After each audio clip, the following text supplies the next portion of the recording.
d'être fidèles à ces webinaires, à ces rencontres de la CPOF. C'est la 3e du genre.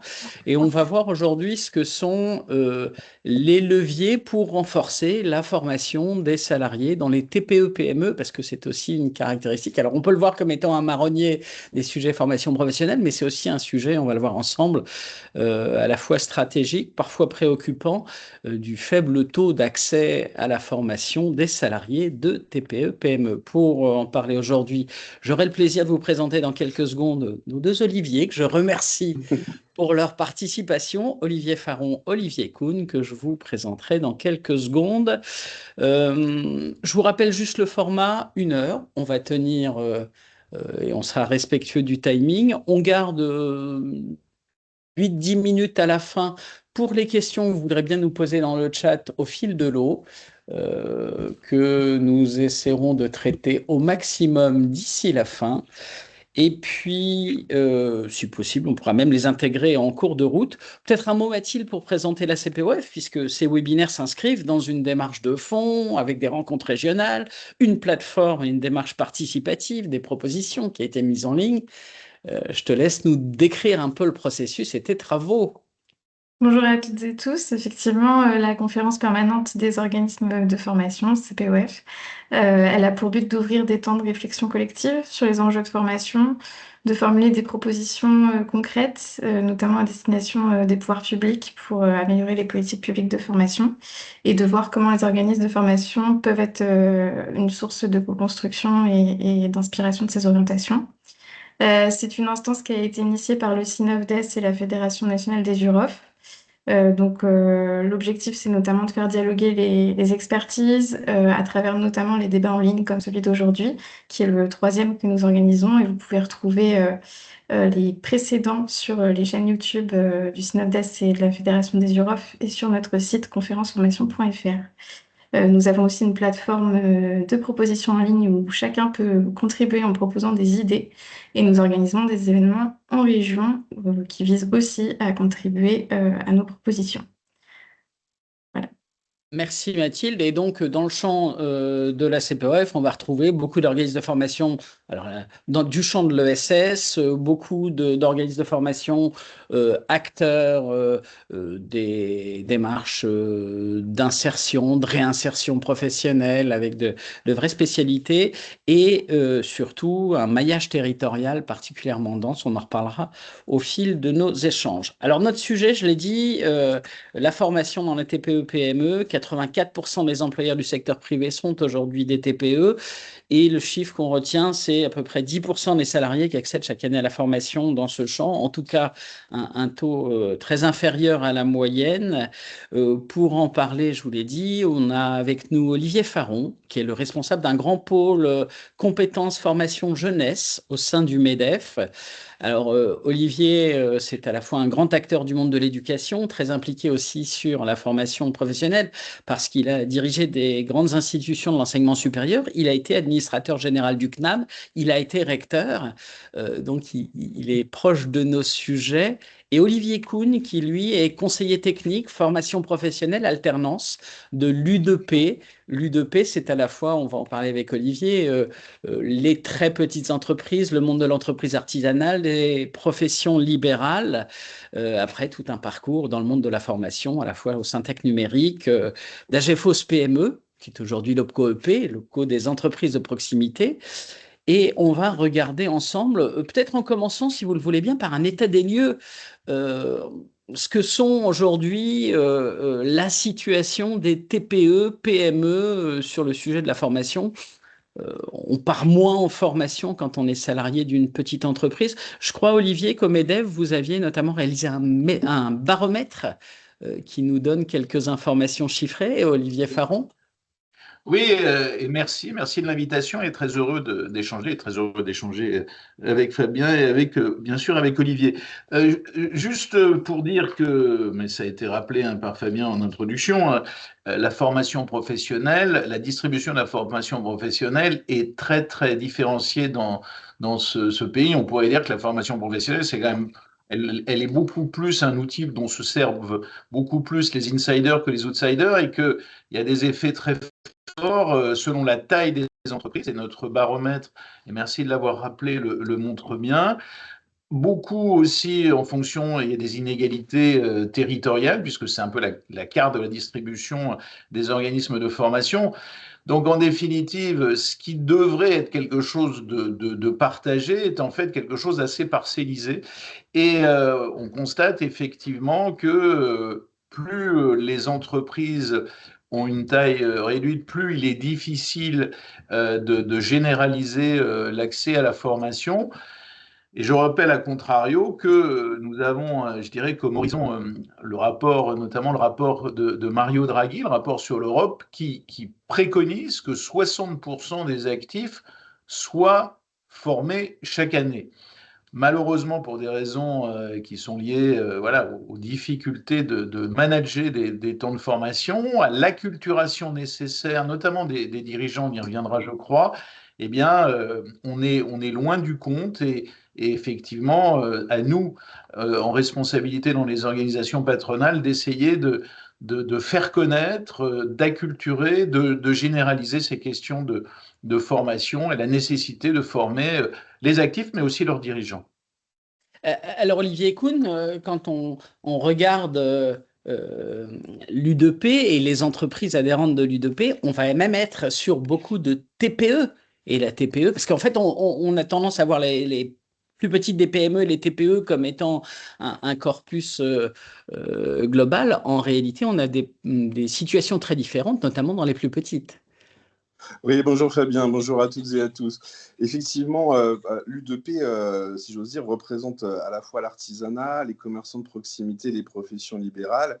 Et pour 97% de nos adhérents, on est à l'échelle, comme tu le disais Fabien, de la très petites entreprises.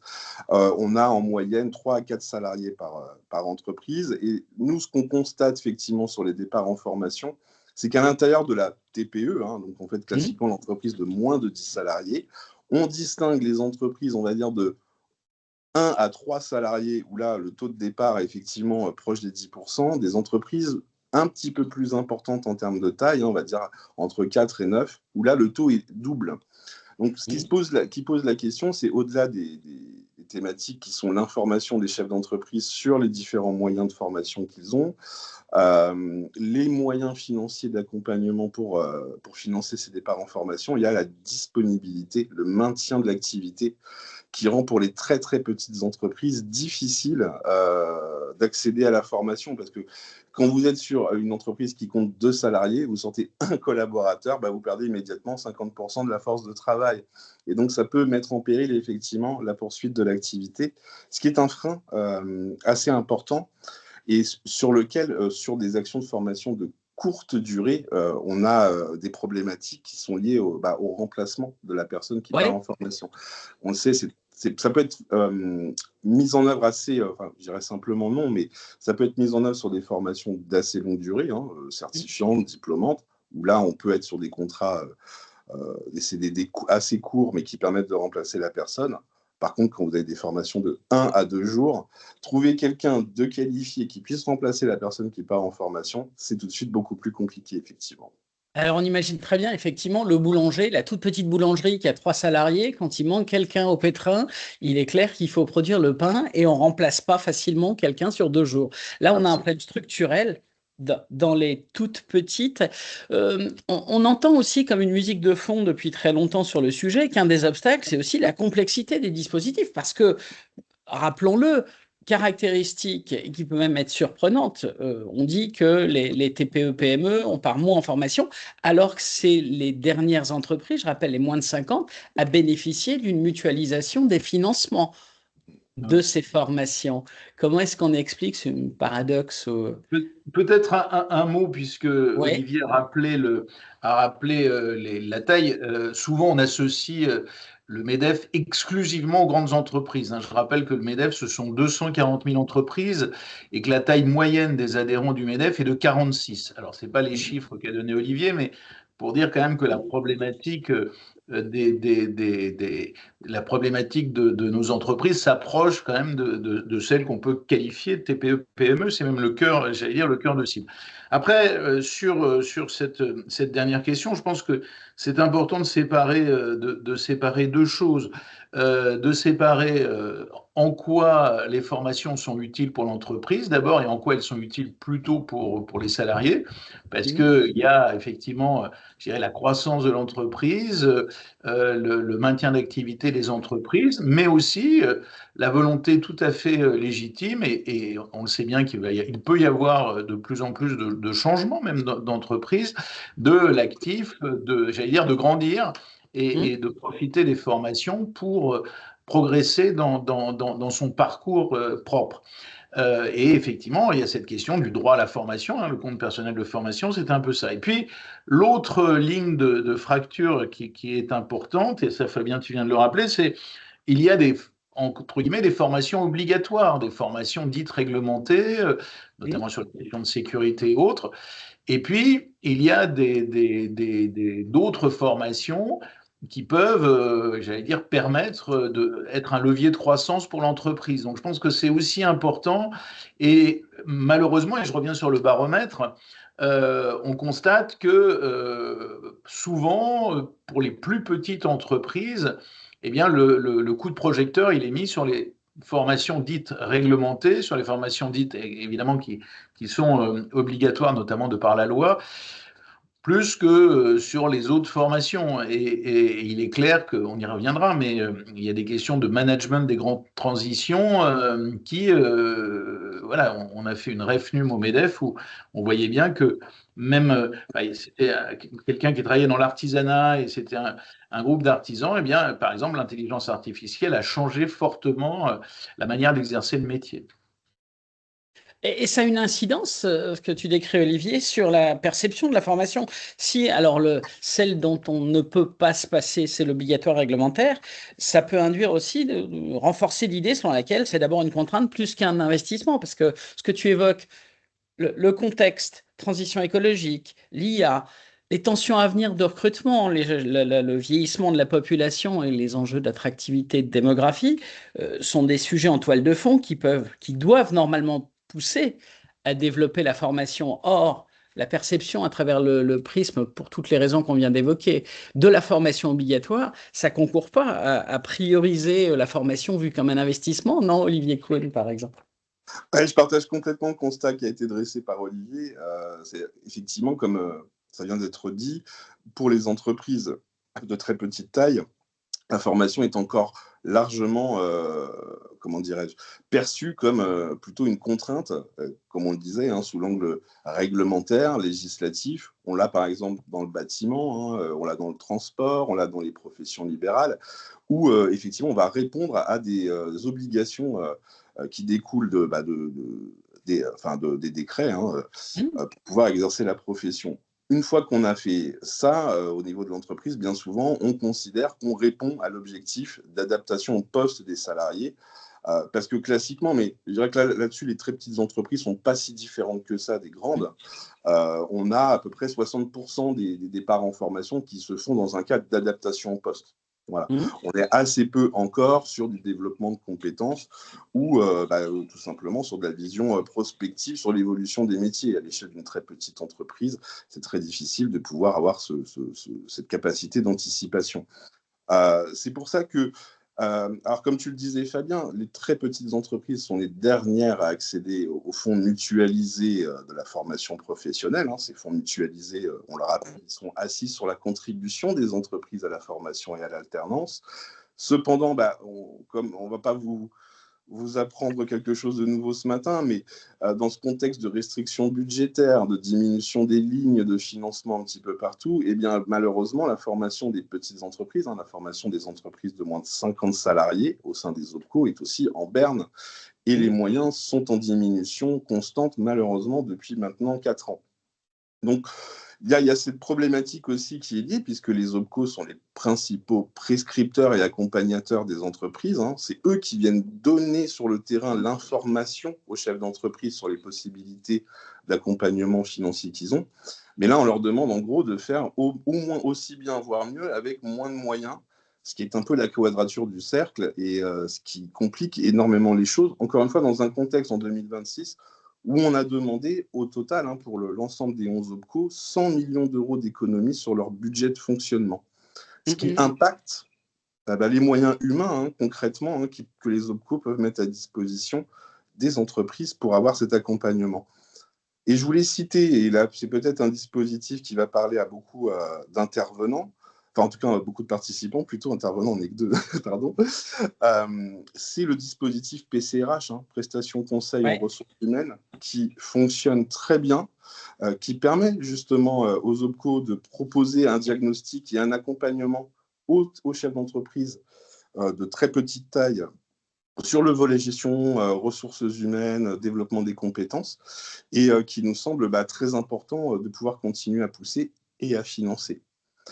Et je voudrais juste, en 30 secondes, également rappeler qu'au-delà, quand on parle de très très petites entreprises, comme je vous le disais, on a entre 1 et 3 collaborateurs, typiquement le chef d'entreprise, il est avec ses collaborateurs à la production, il travaille avec eux.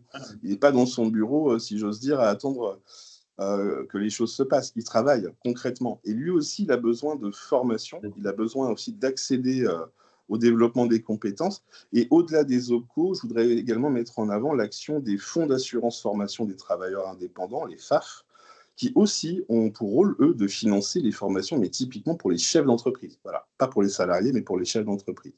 Alors, en définitive, si je peux réagir sur ce que vient de dire Olivier, en définitive, je pense qu'on converge sur le fait de deux choses suite aux propos d'Olivier. La première chose, c'est que il faut qu'il y ait, dans un contexte que chacun connaît, de difficultés financières, difficultés des finances publiques, il faut qu'il y ait une priorisation de l'action publique en termes de formation, sur les TPE, PME. C'est-à-dire que, et c'est effectivement l'objet du plan de développement de compétences, c'est l'objet effectivement, et là, je pense que il faut qu'effectivement sur l'avenir des OPCO, parce que le rabot dont a parlé Olivier, les OPCO auxquels s'ajoutent des problèmes de TVA, des problèmes spécifiques de TVA, les OPCO se sont retrouvés brutalement confrontés à un rabot qui leur est un peu tombé du ciel. Je pense que la période va nous conduire à une forme de priorisation aussi de comment nous voyons les actions des OPCO, et très clairement, l'accompagnement des TPE, PME fait partie des priorités. C'est pour ça qu'il y a vraiment une question de priorisation de l'action publique, de nous exprimer sur cette priorisation de l'action publique. Quand je dis nous, ce sont les organisations patronales et les organisations syndicales. Et puis, on y reviendra, l'idée aussi que nous puissions peser sur la gouvernance de la formation professionnelle pour faire entendre cette voix. Et à côté, et c'est vrai que c'est un sujet, je dirais, qui est susceptible aussi d'être assez mobilisateur, il y a cette question d'accompagnement des dirigeants, et puis le gouvernement vient de mettre le curseur aussi sur la reprise d'entreprise. Donc il y a, je dirais, la continuité et le renforcement du rôle des responsables, des chefs d'entreprise, dont on sait que c'est, notamment pour les TPE-PME, particulièrement exigeant. Alors, vous venez de toucher du doigt beaucoup d'enjeux, et l'OPCO est intéressant comme interlocuteur de proximité pour les TPE-PME à deux niveaux, on l'a bien compris, je rappelle ce que vous décriviez, c'est que on a la prise en charge de la formation elle-même. Il reste un peu de fonds mutualisés, même si les fonds restent limités. Et on a surtout aussi la démarche d'acculturation, où le premier niveau, et si on se met à la place du patron qui crée une TPE, vous commencez par gérer votre business, votre activité, vous gérez votre fonds de commerce, vous recrutez. Et puis, il y a un moment où il faut lui permettre de structurer un peu sa démarche qui permettra sa croissance, sa démarche ressources humaines. C'est la PCRH dont tu parlais, Olivier Kuhn. Or, là aussi, elles sont affectées dans cet accompagnement. Parce que c'est quoi concrètement? C'est un consultant qui vient faire un état des lieux de l'entreprise et lui montrer quelles sont les conditions de sa croissance, les difficultés ou les enjeux qu'il va avoir de recrutement sur des compétences qui peuvent se raréfier dans un contexte où la population vieillit. Comment vais-je pouvoir croître? Peut-être ouvrir ma deuxième boulangerie si je suis boulanger, ou ma deuxième épicerie si je suis détaillant du commerce alimentaire. Les conditions de recrutement, de formation, On touche du doigt aussi la question de la reprise, qui est une vraie préoccupation pour le patron de la Absolument. petite entreprise. La pire des choses, et mon enjeu, c'est moins la valorisation de mon activité à la sortie que le fait qu'elle continue. Et jusqu'alors, les premiers acteurs de ces transmissions, c'est souvent des salariés qu'on va accompagner dans une reprise, qu'on peut permettre. Mais pour ça, il faut les former, il faut pouvoir dégager du temps, et il faut que l'employeur lui-même puisse se doter des outils qui vont l'aider à gérer ces situations-là. Et c'est là qu'on a une vraie interrogation sur la capacité des OPCO à assumer cette fonction qui est conçue pour eux. Tu as évoqué un cas très intéressant aussi, puisqu'on est sur le champ culturel, la formation des employeurs eux-mêmes. Mhm. J'ai en tête le FAFCEA, Tout à qui fait, ouais. accompagne la formation des artisans. Je crois qu'il a mis en place récemment un dispositif de formation individualisé des employeurs. Ça marche ou pas alors, c'est une formation qui est financée par le Fonds d'assurance formation des Absolument. artisans. Ça répond Absolument. ça quand on met en place ce genre de dispositif? Oui, alors en fait, c'est parti d'un constat qui était quasiment identique en termes de taux de départ en formation pour les salariés. On a vu que pour les chefs d'entreprise artisanales, le taux de départ en formation était approximativement, on va dire, entre 10 et 15% en fonction des années. Et on a toujours eu cette problématique également de maintien de l'activité. C'est ce qui nous revenait souvent de la part des chefs d'entreprise, c'est la difficulté pour eux à fermer bien souvent parce que, on disait tout à l'heure, on est en moyenne entre 1 et 3 salariés par entreprise. Mais ça arrive aussi qu'on n'en ait pas du tout et que le chef d'entreprise soit tout seul. C'est vraiment le travailleur indépendant. Donc, on a souhaité effectivement au niveau du FAFCA, qui est le Fonds d'assurance formation des chefs d'entreprise artisanales, c'est ça que ça veut dire, il y a 2 ans de ça, mettre en place des parcours individualisés qui sont un petit peu, si j'ose dire, l'équivalent du PCRH, mais là, clairement et uniquement à destination du chef d'entreprise. Ça commence par une phase d'autodiagnostic en ligne, gratuite, que le chef d'entreprise peut aller consulter sur le site du FAFCA. Qui va lui permettre peut-être d'avoir une pré-identification des thématiques de formation qui pourraient l'intéresser. Là, on va plutôt tourner sur du transversal, pas sur du cœur de métier. Donc, on va être sur de la gestion d'entreprise, sur du pilotage de ressources humaines s'il y a des salariés, bien entendu. Sur effectivement l'intérêt de l'intelligence artificielle et les gains de productivité que ça peut générer. Parce que là aussi, je fais une petite incise, j'en profite pour dire que le FAFCA a fait une étude il y a 2 ans sur l'impact de l'IA auprès des chefs d'entreprise artisanales, qui montre qu'il y a des gains de productivité très importants. C'est lors d'une demi-journée par semaine en termes de gains de productivité. Et pour revenir sur ces parcours individualisés, à la fin de cette phase autodiagnostique, il y a la possibilité, là aussi, de se faire accompagner par un consultant pour définir un parcours de formation. Et là, ensuite, le FAFCA, lui, va pouvoir intervenir dans le financement de ce parcours de formation jusqu'à concurrence de 40 heures. Voilà, c'est un parcours de 40 heures maximum qu'on peut financer sur une base horaire de 80 € de l'heure. Et Voilà. alors, ça répond, parce que c'est intéressant ce dispositif. D'abord, on colle à leurs besoins. On a bien compris, management, RH, marketing. J'identifie ce sur quoi j'ai besoin de progresser. Absolument. On m'aide pour le financer. Ça répond. Il y a du volume, il y a de la demande. Est-ce que les artisans, dans ce cas-là, manifestent un besoin? Oui, absolument, ça explose. Donc, comme je le disais, nous, on l'a mis en place à partir de septembre 2024. Donc, c'était assez peu parlant sur le dernier trimestre d'une année. Par contre, en année pleine, donc 2025, qui était la première année où on a pu vraiment étudier le dispositif de janvier à décembre, là, on a un démarrage qui est vraiment extrêmement satisfaisant. On a pu accompagner plus de 2500 chefs d'entreprise. Et cette année, là aussi, le démarrage est extrêmement encourageant, puisque là aussi, on double nos indicateurs quasiment par 2, enfin 2,5 même, entre 2025 et 2026 à la même période. Voilà, si on compare avril 2025 et avril 2026, on fait x2. Alors, évidemment, le FAFCA, il est comme les autres cours, il n'a pas des ressources financières illimitées. Donc, notre but, c'est aussi de permettre à ce que le plus grand nombre en bénéficie et surtout d'assurer le financement du dispositif tout au long de l'année, qu'il n'y ait pas de rupture. Donc, c'est pour ça qu'on l'a, je vous le disais, on a réduit un petit peu la voilure, on accompagne jusqu'à 40 heures, tout simplement parce que jusqu'à présent, on n'avait pas mis de limite en termes de durée maximum des dispositifs et que forcément, ça pouvait engendrer des coûts plus importants. Mais on a fait ce sondage. Ça répond, pardon, Fabien. Vas-y. On a fait un petit sondage auprès des organismes de formation qui sont déjà référencés, qui qui mettent en œuvre ces parcours individualisés, qui nous ont dit que oui, en moyenne, avec 40 heures de formation, on arrive à accompagner de manière satisfaisante les chefs d'entreprise. Alors ça, on a quelque chose d'intéressant, et ça va être intéressant à suivre si dans ces entreprises on forme davantage, parce que on a peut-être un réflexe qui se crée. Tu pointes du doigt un autre segment important, c'est la capacité de l'offre de formation, de l'offre des organismes de formation à répondre à des besoins adaptés au TPE. C'est peut-être un des sujets aussi. Oui, Oui, je pense, oui, je pense Ok.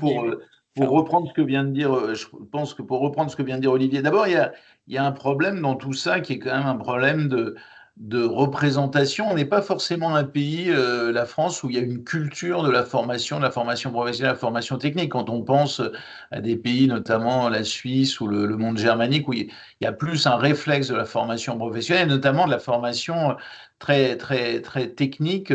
Ça, c'est vrai que c'est vrai que c'est un enjeu important. Et puis, il y a effectivement à réfléchir à comment voilà, on diffuse ce rôle de la formation, comment on le montre concrètement aussi. Et donc, la force de la preuve est encore est très importante. Et puis, surtout, effectivement, la question que tu viens de poser, Fabien, c'est le bon ajustement entre les besoins en formation et les réponses possibles par l'offre de formation. Et c'est clair que là aussi, on ne sera jamais dans un modèle parfaitement adéquationniste, mais c'est vrai que on voit aussi, ce que je disais en propos liminaire, que la formation est souvent concentrée plutôt dans les métropoles, que, enfin, elle est en tout cas plus large et le spectre est plus large dans les métropoles. Comment on utilise bien tout ce qui est formation virtuelle, comment on réfléchit à de nouveaux outils de formation, c'est important. Et tu as prononcé, Fabien, le mot de recrutement.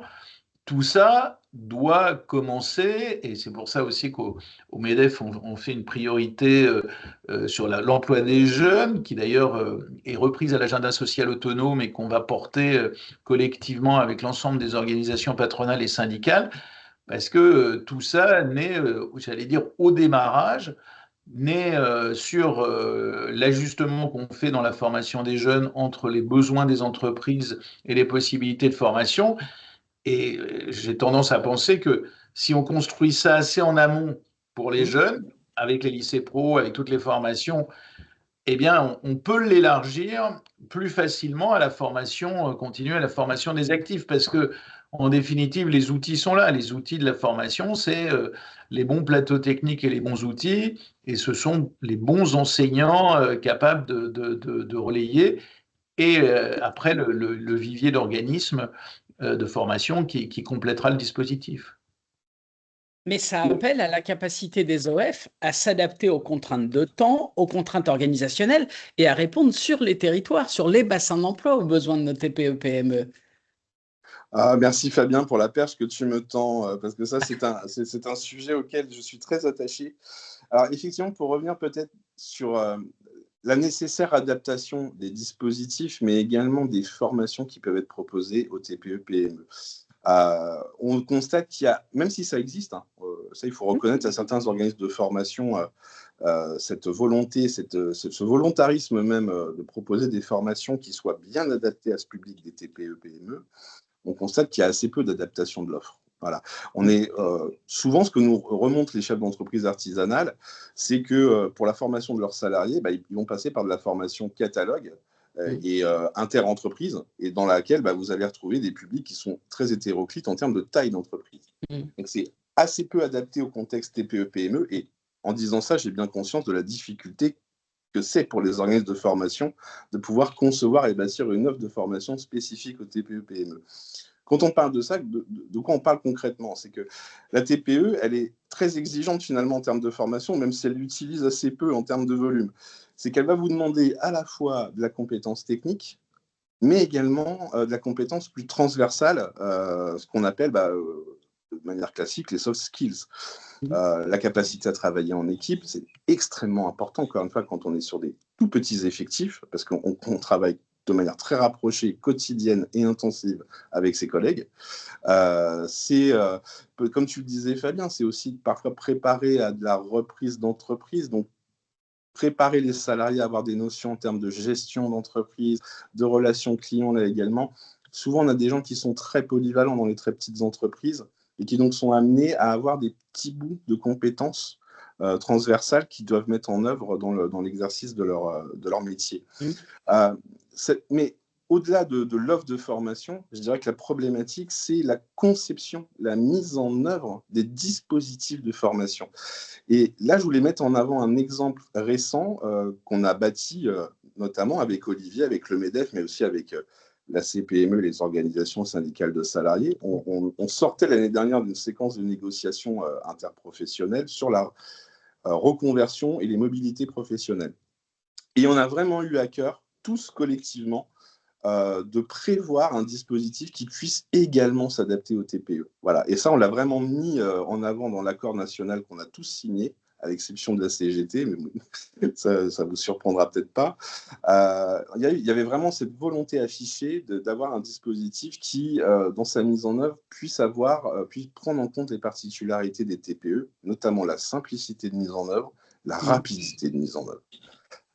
Et ça, on y a été très sensible et c'est ce que l'U2P a défendu dans le cadre de cette négociation. Et on s'est gré encore une fois à nos collègues du MEDEF et de la CPME de nous avoir suivis là-dessus et d'avoir pu mettre en place. Alors, on attend maintenant que le dispositif se déploie. Ça s'appelle la période de reconversion. C'est un tout nouveau dispositif.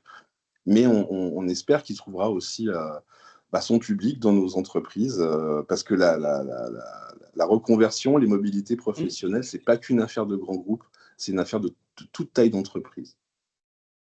Et partout sur le territoire, clin d'œil de David Cluzot, qui est le président de l'UDES, qui dit jusqu'à aujourd'hui, ces négociations se mènent sans le champ du non lucratif, le SS. C'est un petit clin d'œil. Je pense qu'ils seraient ouverts à partager vos travaux et travailler avec vous. Un petit mot quand même sur la CPOF. En fait, dans le contexte de la CPOF, on fédère des organismes de formation spécialistes de l'insertion, donc, les mobilités, les transitions pro sont des choses qui peuvent tout à fait entrer dans le cadre qui peut être celui du travail de ces organismes de formation, avec une particularité, c'est comme aujourd'hui, ils travaillent beaucoup sur la commande publique, ils travaillent dans un contexte économique hyper contraint, ils sont habitués à produire sur les territoires quelque chose d'activable et qui répond aux besoins de publics très divers, tout en le faisant dans des contraintes économiques extrêmes, puisque les finances publiques, qu'elles soient territoriales ou nationales, sont aussi contraintes. Mais il y a deux éléments dans le propos d'Olivier qui sont majeurs. D'abord, on mesure bien, et c'est quand même une des révolutions actuelles, que les compétences exclusivement techniques, elles sont en définitive, elles bougent extrêmement vite dans le temps. Et quand il suffit de parler avec les DRH et autres pour voir que les compétences, la durée de compétences, je pense que tout le monde concorde, ça ne passera pas 2 ans, enfin, une compétence. Bon. A contrario, pour revenir aux soft skills, ce qui est très important, c'est que c'est plutôt, j'allais dire, la compétence pour acquérir des compétences qui va devenir centrale. La compétence et pour la généraliser, effectivement, avec une équipe, et donc, je dirais, la capacité à ça. Et la deuxième chose, et je reviens, et merci à Olivier de le rappeler, pour nous, cet accord, on ne va pas sacraliser un accord, mais un peu si quand même. Cet accord, je rappelle que c'est le premier accord sur la formation professionnelle depuis 2018. Donc, il a fallu attendre 7 ans pour avoir un nouvel accord, ce qui est plutôt rassurant. On n'a pas changé les textes, tout, mais il montre quoi aussi? Il montre, et je reviens sur ce que tu disais, Fabien, en gros, et je pense qu'on a beaucoup parlé des entreprises, il faut redonner aussi un sens à ce que ça représente la formation pour l'actif, c'est donner un sens à son projet. Et son projet, il peut être, je dirais, d'aller vers les entreprises de l'économie sociale et solidaire. Il peut être bon. Et ce qu'on sait, les choses qu'on sait, c'est que effectivement, la volonté aussi de bouger, de changer son parcours, elle est beaucoup plus généralisée qu'il y a 10, 20, 30 ans. la possibilité voilà, à la fois d'avoir des acquis des parcours précédents, mais surtout d'essayer de se projeter sur l'après sont très fortes, et qu'en définitive, et c'est là où le propos d'Olivier est extrêmement important, entre un travailleur du bâtiment qui, pour des raisons de santé, doit bouger, parce que c'est un exemple quand même qu'on avait en tête, ou voilà, quelqu'un qui a envie de changer pour la quête de sens, qui notamment chez les jeunes est de plus en plus importante, eh bien, on est confronté à cette question de comment, et là encore, le monde patronal, le monde syndical définit la meilleure manière de faire pour que cet accompagnement ne soit pas un accompagnement en forme de rupture, mais soit plutôt vraiment le concept de transition.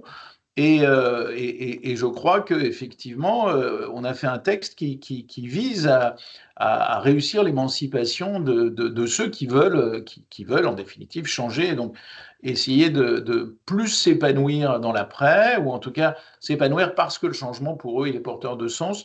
Et je crois que c'est une évolution sociétale forte. Après, pour peut-être un peu jeter un aiguillon, encore faut-il qu'on obtienne suffisamment de moyens pour généraliser le process. Donc, il faut que le paritarisme triomphe dans la gestion de la formation professionnelle. C'est un message subliminal. Non, mais c'est un sujet très intéressant parce que... C'était un message subliminal parce qu'en gros, on a envie d'être aux manettes de la formation professionnelle avec Olivier, mais aussi avec l'ensemble des autres organisations. Donc, l'enjeu... L'accord, il fixe, il construit un cadre. Maintenant, il va falloir le faire vivre et le rendre opérationnel sur le terrain. Parce que concrètement, et ce qui est très intéressant, ce que dit Olivier et Faron, c'est que on peut avoir même une congruence entre la transformation du territoire, et puis ça passe par des choses toutes bêtes, hein, c'est une fermeture d'un site industriel dans des secteurs malheureusement comme l'auto qui sont très impactés. Le salarié qui voit disparaître son outil de travail, il y a un sujet d'épanouissement et de conception de son avenir, et puis il y a les besoins du territoire, parce que sur le même territoire, on peut avoir, je sais pas, un développement d'activité dans la défense, dans le naval, on peut avoir de l'entreprise à reprendre, l'essor du secteur du BTP. Comment est-ce qu'on assure et on met en musique ces transitions?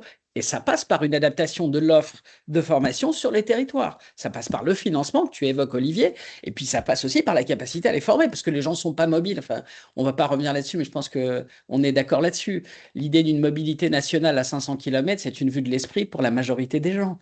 En réalité, on appréhende son écosystème, c'est-à-dire son territoire, l'endroit où on a fait son lieu de vie, et c'est presque une bonne chose. Et on a à la fois envie de s'émanciper ou de vers quoi on le veut aller pour se réaliser en tant que travailleur, en tant qu'être humain, et puis la réalité économique du territoire. Oui, moi je pense qu'il faut vraiment insister sur cette notion de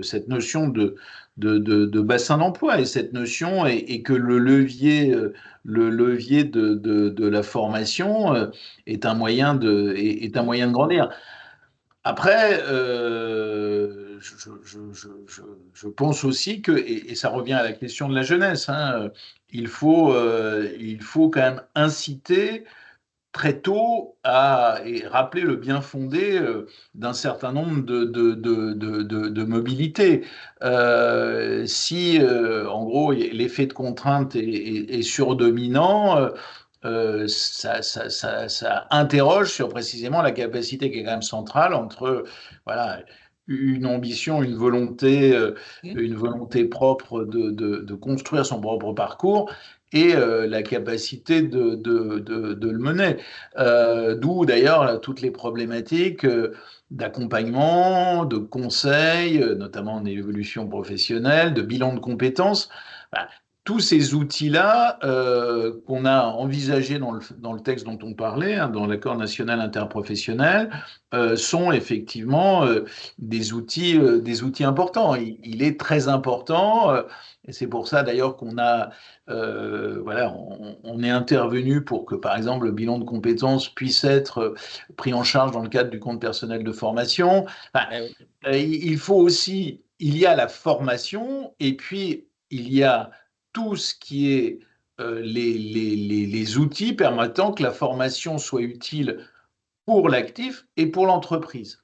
Et c'est peut-être ça d'ailleurs c'est peut-être ça l'inflexion principale par rapport à 2018, au texte de 2018. C'est d'ailleurs de dire, voilà, 2018 a mis effectivement à faire une espèce d'hymne à la formation professionnelle qu'il faut saluer. Mais aujourd'hui, en tout cas, notre point de vue d'organisation patronale est de dire que tout ça doit être accompagné et tout ça doit être mieux inséré dans un projet collectif.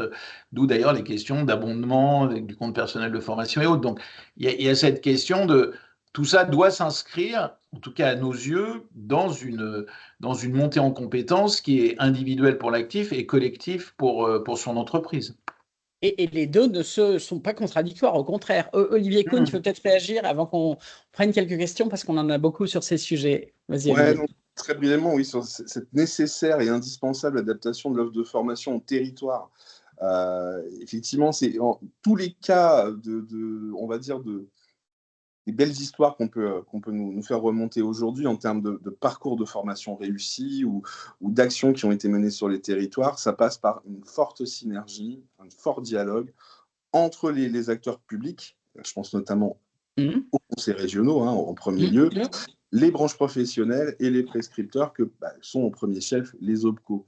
On a une foultitude d'exemples et on en parlait tout à l'heure. Ça peut être lié à l'implantation d'une grande entreprise sur un bassin d'emploi qui va générer de la sous-traitance. Et donc, bien souvent, ces sous-traitants, c'est des petites entreprises, voire des très petites entreprises, et ça génère des besoins d'accompagnement et de formation. À l'inverse, ça peut être la grande entreprise qui quitte le territoire. Et là, ça pose aussi des problèmes de mobilité et de reconversion professionnelle, là aussi pour les partenaires, les sous-traitants et autres. Donc, il y a une nécessaire anticipation, une nécessaire observation des besoins à venir et aussi actuels en compétences. Et là, les outils, on les a. On a des outils qui sont à la main des partenaires sociaux au niveau des branches professionnelles. Il s'agit des observatoires prospectifs des métiers et des qualifications, les OPMQ. Il y a les Cariforef, il y a les travaux qui sont menés directement par les conseils régionaux. Donc, la base documentaire bibliothécaire, elle est là. Maintenant, il faut la faire connaître, il faut pouvoir l'animer, il faut pouvoir en faire quelque chose. Et c'est là aujourd'hui, dans le cadre institutionnel, il manquait à notre sens, quand je dis à notre, je m'autorise à parler pour l'ensemble des organisations patronales, mais aussi des partenaires sociaux, parce que je pense qu'on était tous unanimes sur ce constat-là, c'est qu'aujourd'hui, on a un outil, un organe national dans le champ de la formation professionnelle qui est France Compétences, qui ne fait pas de pilotage des dispositifs. Il ne fait que de la régulation financière. En gros, voilà, il est là pour financer les dispositifs, mais il n'est pas là pour les piloter. Et nous, cette case qui manquait, on a souhaité aussi dans ce même accord, j'insiste, cet accord est capital, comme le dit Olivier, déjà c'est le premier depuis 7 ans, qui vient faire un peu de structurel dans le champ de la formation professionnelle. Mais surtout, il met en place, en tout cas, il demande la mise en place, la création d'un espace national quadripartite, donc c'est-à-dire partenaires sociaux, État, région, pour le pilotage de la formation professionnelle et de l'alternance. Alors, national ou territorial, ce lieu de dialogue sur l'emploi et les compétences avec les branches? Les deux, Fabien, parce que alors sans révéler le contenu de nos conciliabules et de nos réunions, beaucoup du temps de discussion a été fait sur ça. C'est-à-dire, en gros, par rapport à ce que dit Olivier, c'est-à-dire que voilà, on va parler simplement. Nous ne nous retrouvons pas dans la gestion de la formation professionnelle par France Compétences. On ne s'y retrouve pas. On y perd nos petits. On ne comprend pas les directions qui sont prises. Donc voilà, donc on s'interroge. Donc qu'est-ce qu'on a voulu faire? On a voulu faire, et chaque organisation y a mis sa patte. On a voulu à la fois montrer que, et je reviens sur la question du bassin d'emploi, tout ça part du terrain, donc les fameux AT Pro. Voilà, qui ont vocation à gérer sur le terrain par rapport aux réalités des bassins d'emploi et à la pertinence des demandes qui sont formulées. Et puis, effectivement, une coordination nationale, en l'occurrence Certifpro, Et tout ça aboutissant à un espace stratégique qui est devenu donc un conseil et un conseil sur les questions de compétences qui a vocation à, voilà, à énoncer des grandes priorités. Il n'est pas décisionnel, mais il a vocation à dire voilà, quels sont, quand il y a des choix, je dirais, je sais pas, des choix par exemple énergétiques, je pense, je sais pas, le développement du nucléaire, comment c'est, qui est une décision voilà, prise par l'État, comment elle se concrétise, ou à contrario, ce qu'on a dit plusieurs fois, on a parlé de l'IA, mais on pourrait parler de la décarbonation, on pourrait parler effectivement des enjeux, je dirais même vitaux de la vie des entreprises, des questions on le voit en ce moment sur effectivement la reconversion suite à l'automobile. Donc, essayer de le faire en temps réel, mais surtout, et ça c'est évidemment la grosse difficulté des questions de formation, essayer de se projeter, c'est-à-dire essayer de dire de quoi on a besoin aujourd'hui et de quoi on a besoin dans 5 ans, dans 10 ans, dans 15 ans. Alors, évidemment avec du probabilisme souvent risqué, mais il faut se projeter parce que sans ça, on est collé à la réalité du quotidien. Ça répond à la question de Philippe, qui est la question de savoir comment faire se rencontrer les aspirations personnelles, les besoins économiques prioritaires sur le territoire. Et avec une idée, et j'ai en tête ce que tu disais tout à l'heure, Olivier Farron, c'est comment on donne une prime à cette convergence, peut-être par de l'abondement ou par un financement plus incitatif de ces priorités. Olivier Kuhn, je te vois opiner du chef, si je puis me permettre. Oui, parce que du coup, on va rester dans notre accord de 2025 sur les transitions et reconversions. On a été guidé aussi par cet objectif-là. C'est-à-dire qu'il est évident qu'on laisse la place aux aspirations professionnelles des salariés. On a beaucoup parlé de la sécurisation des parcours professionnels, mais aussi de la prise en main de cette destinée professionnelle, si j'ose dire, par les salariés eux-mêmes. On a des dispositifs qui existent là-dessus, c'est le projet de transition professionnelle, qui sont financés, accompagnés par les organismes que citait Olivier à l'instant, c'est-à-dire les associations transition pro en région. Ça, c'est vraiment pour les aspirations, si j'ose dire, personnelles. On n'est pas là pour empêcher une personne de changer de métier par rapport à ce qu'elle souhaite et peut-être à sa passion ou en tout cas. Et puis ça peut converger avec les besoins du territoire, avec les changements de son environnement socio-éco. Et effectivement, c'est pas du tout antinomique parce que là aussi, on faut aussi mettre en avant effectivement les dispositifs d'accompagnement qui en plus sont gratuits. Hein, le CEP, le Conseil en évolution professionnelle, il est gratuit, il est à destination de tous les salariés et des demandeurs d'emploi aussi. Et il permet quand même aux salariés de valider en quelque sorte la pertinence de son projet personnel par rapport à la réalité du terrain et potentiellement à des employeurs qui pourraient être susceptibles de l'embaucher par la suite. Mais on a effectivement, comme tu le disais, également souhaité pousser la co-construction des parcours, pousser le co-investissement. Et c'est pour ça que dans ce nouveau dispositif de période de reconversion, qui peut aussi bien se destiner à de la mobilité interne au sein de la même entreprise ou alors accompagner le salarié vers une autre entreprise, un futur emploi chez un autre employeur, il y a la possibilité effectivement d'utiliser par le salarié son CPF et l'employeur qui vient lui abonder le différentiel entre le coût de la formation et le montant CPF que le salarié peut mobiliser. Avec des objectifs de formation qui sont calés entre l'employeur et le salarié dès le départ, formalisés par un accord écrit, et qui permettent aux deux de savoir, d'avoir une visibilité sur ce qui se passe si le salarié va au bout de la formation et s'il réussit les évaluations et qu'il obtient la certification.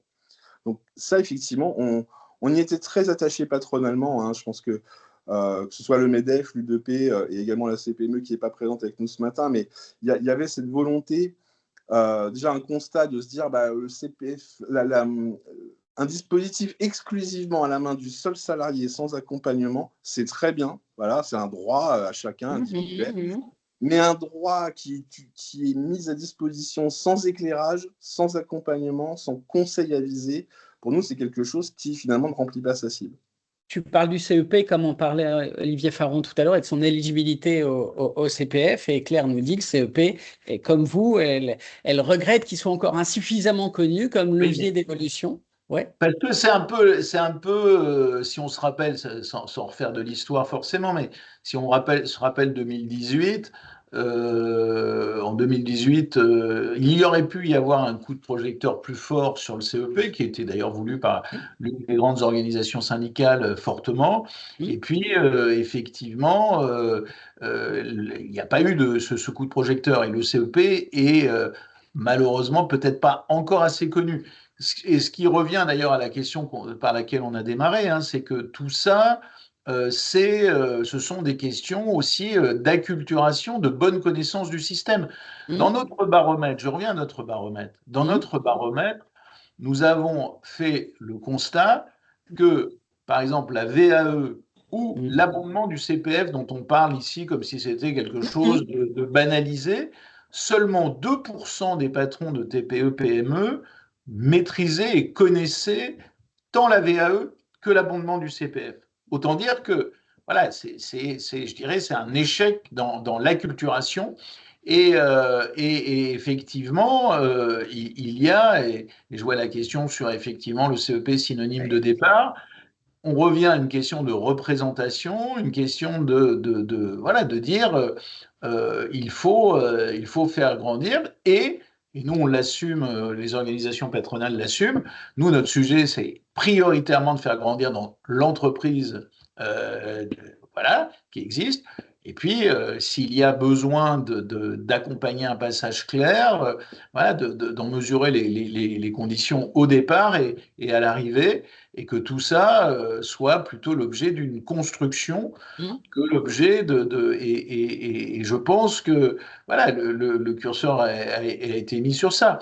A contrario, qu'est-ce qu'on voit aujourd'hui? On voit que une forme de remise en cause qui est quand même relative, très forte du compte personnel de formation ne suscite pas, et on peut s'en étonner, hein, je ne dis pas le regretter ou ça, ne suscite pas de réaction et de manifestation forte, parce que les décisions prises sur le compte personnel de formation sont quand même extrêmement radicales en termes de rabot, plus que ce que Olivier citait sur les OPCO, sans qu'il y ait beaucoup de manifestations. Donc ça veut bien, enfin de réactions, je veux dire.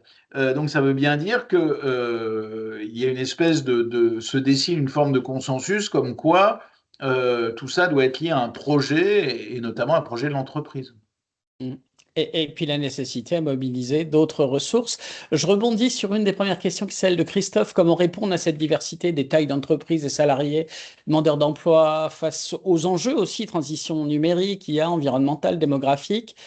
Ils disent qu'on pourrait qualifier d'écosystème complexe avec des discours nationaux de simplification du système, alors qu'on est, comme tu le dis très bien, on est sur ces dispositifs peu connus, d'abondement plutôt complexes, plutôt...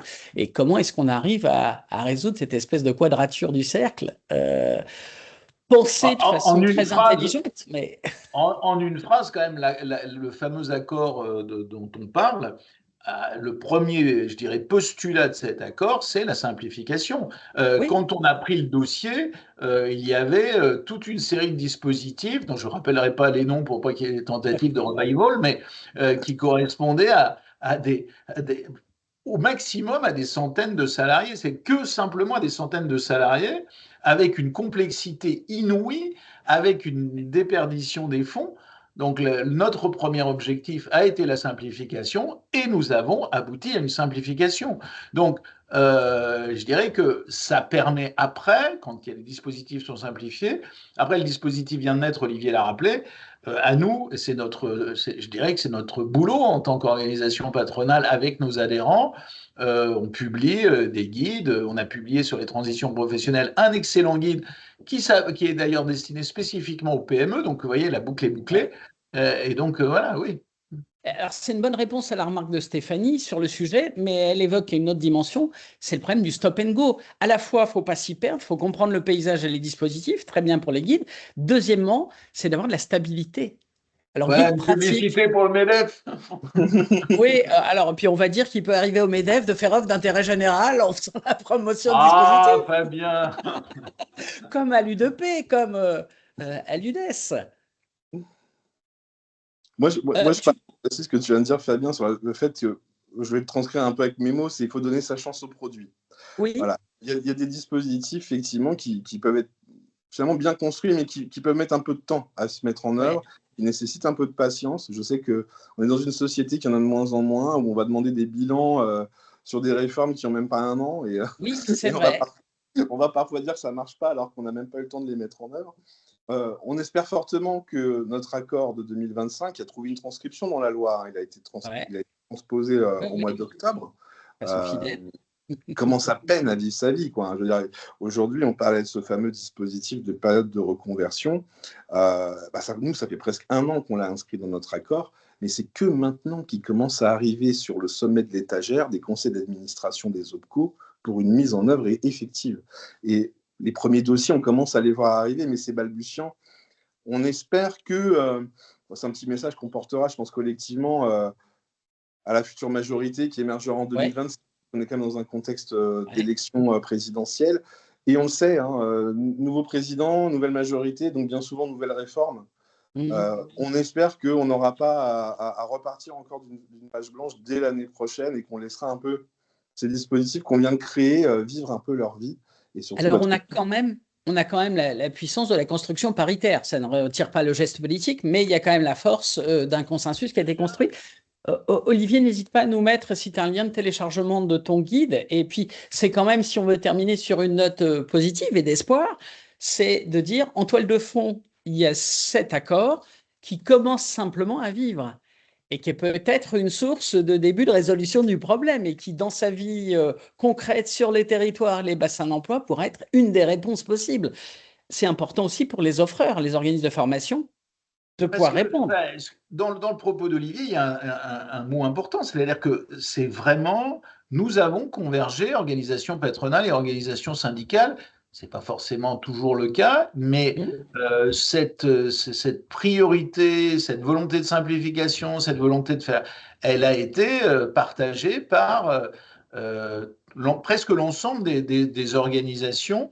Et après, on a contribué tous ensemble à porter le texte.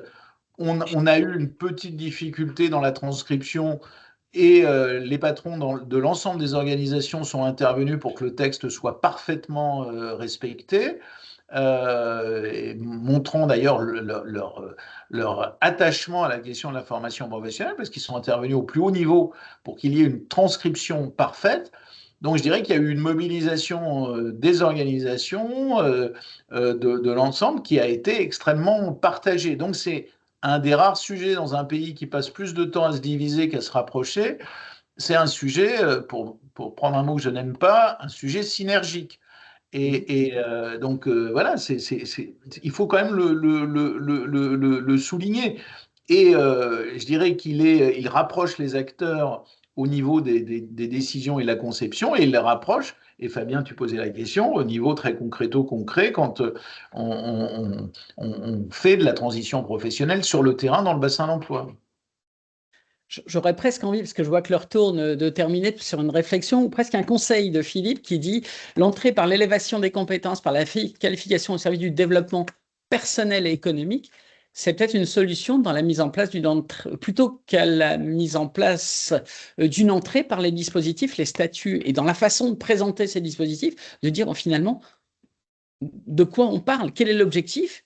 Eh bien, c'est vous, votre épanouissement, votre avenir professionnel, c'est vous, entreprise, votre développement et la capacité à sourcer et à disposer des collaborateurs dont vous aurez besoin demain. Et ensuite, les outils, c'est ce que vous avez conçu, les dispositifs pour. Mais le point d'entrée dans la façon de le vendre, c'est les outils de votre avenir, en fait, individuel et collectif dans l'entreprise. Oui, tout à fait. Oui, je pense que c'est faire grandir les actifs et leurs entreprises. Donc, c'est plutôt un message, un message optimiste dans un monde pour lequel il n'y a pas forcément, dans lequel il n'y a pas forcément toujours ce type de message. Donc. Et peut-être une invitation dans la façon de le vendre et de le présenter. On parle de votre avenir et c'est activable. Et après, on va voir comment. Et on ne vous vend pas les dispositifs. Reste à faire vivre, et je pense que ça vaut le coup quand même que vous alliez jeter un œil toutes et tous, et on peut en discuter avec la CPOF de quelle façon vous allez pouvoir diffuser l'information pour que vous puissiez vous pencher sur les dispositifs tels qu'ils ont évolué et tels qu'ils ont été conçus par cet accord qui commence, comme tu l'as dit, Olivier Kuhn, qui commence simplement à produire des effets. On peut essayer de faire le pari pour quelques années, et on l'espère, d'un minimum de stabilité sur ce qui a été construit par les partenaires sociaux, indépendamment des politiques nationales et des aléas, parce que ça répond aux besoins des individus, d'émancipation, de construction des individus, et puis d'avenir de l'économie de nos entreprises. Peut-être un mot pour finir, qu'on soit dans le respect du timing, mes amis. Qu'est-ce que vous voudriez passer comme message pour conclure? Qui veut commencer? Moi, le message que je pense d'ailleurs, d'abord merci, hein, parce que ce type voilà, d'échange et ce type voilà, de confrontation, c'est très important. Et puis, dire que voilà, il faut faire système sur ce sujet-là parce que voilà, il est clair qu'un certain nombre d'ajustements, et on n'a pas eu le temps pour des raisons, évidemment, parce qu'en une heure, c'est difficile de tout traiter, mais on est, enfin, du côté du MEDEF, c'est la même chose sur l'U2P, on est particulièrement inquiet sur d'éventuels rabots sur l'apprentissage. Donc, il s'agit de nous mobiliser. Il y a une victoire, il y a une bataille des idées hein, sur le rôle, c'est ce qu'on a fait ce matin. Il y a une bataille des outils, et j'entends bien, parce que je regardais dans le chat aussi beaucoup de questions sur les simplifications, le faire savoir, la pédagogie, le faire connaître. Oui, mille fois oui, hein, c'est une partie d'ailleurs de nos équipes travaillent sur ces sujets-là. Mais encore une fois, voilà, c'est un levier d'une croissance qui soit plus, je dirais, à la fois évidemment des entreprises, mais aussi de leurs actifs, et donc une croissance économique, mais aussi sociale. Donc je pense que c'est un levier de réussite de notre pays. On espère, comme l'a dit Olivier, être entendu à minima en 2027. On ne désespère pas pour 2026, mais on espère être mieux entendu en 2027. Comme le faisait Olivier, croisons les doigts. Olivier Kuhn. Oui, parce que déjà, vous remercier pour ce temps d'échange très appréciable, et en espérant pas avoir été trop confus, trop technique, avec tous ces cibles, tous ces dispositifs, les anciens, les nouveaux.